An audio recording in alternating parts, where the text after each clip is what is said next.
Malayalam industry నుంచి వచ్చిన మరో సూపర్ థ్రిల్లర్ మూవీ పేరు వచ్చేసి రోంతో. తెలుగులోనూ స్ట్రీమింగ్ అవుతుండడంతో ఈ మూవీకి మంచి రెస్పాన్స్ వచ్చింది. రాత్రి గస్తీకి వెళ్లే ఇద్దరు పోలీసుల చుట్టూ తిరిగే కథతో ఈ మూవీ ప్రేక్షకులను మంచి థ్రిల్ అందించింది. ఈ నేపథ్యంలో మలయాళం నుంచి వచ్చిన ఇతర పోలీస్ థ్రిల్లర్స్ ఏవో ఒకసారి చూసే ముందు మన వీడియోని లైక్ చేసి సబ్స్క్రైబ్ చేసుకోండి. ఫస్ట్ మూవీ పేరు వచ్చేసి రేఖా చిత్రం. ఈ ఏడాది మలయాళం నుంచి వచ్చిన సూపర్ ఇన్వెస్టిగేటివ్ థ్రిల్లర్ సినిమా ఇది. ఆసిఫ్ అలీ ఓ పోలీస్ ఆఫీసర్ గా 40 ఏళ్ల కిందట జరిగిన ఒక హత్య కేసును ఛేదించే స్టోరీ ఇది. ఈ ఏడాది వచ్చిన బిగ్గెస్ట్ హిట్స్ లో ఇది ఒకటి. ఈ రేఖా చిత్రం మూవీ ప్రస్తుతం సోనీ లీవ్ ఓటీటీలో అందుబాటులో ఉంది. IMDbలో 8.1 రేటింగ్ ఉంది.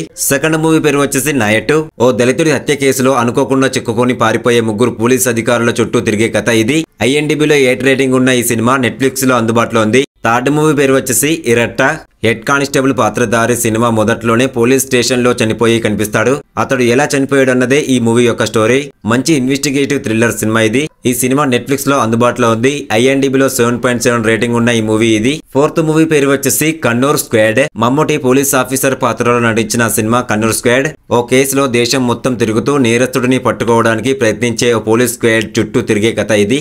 IMDbలో 7.6 రేటింగ్ ఉంది. జియో హాట్స్టార్ లో చూడొచ్చు. ఫిఫ్త్ మూవీ పేరు వచ్చేసి ఆఫీసర్ ఆన్ డ్యూటీ. అమ్మాయిల ప్రైవేట్ వీడియోలతో బ్లాక్ మెయిల్ చేసే ఓ గ్యాంగ్ పని పట్టే పోలీస్ అధికారి కథే ఈ సినిమా. IMDbలో 7.5 రేటింగ్ ఉన్న ఆఫీసర్ ఆన్ డ్యూటీ సినిమాను నెట్ఫ్లిక్స్ లో చూడొచ్చు.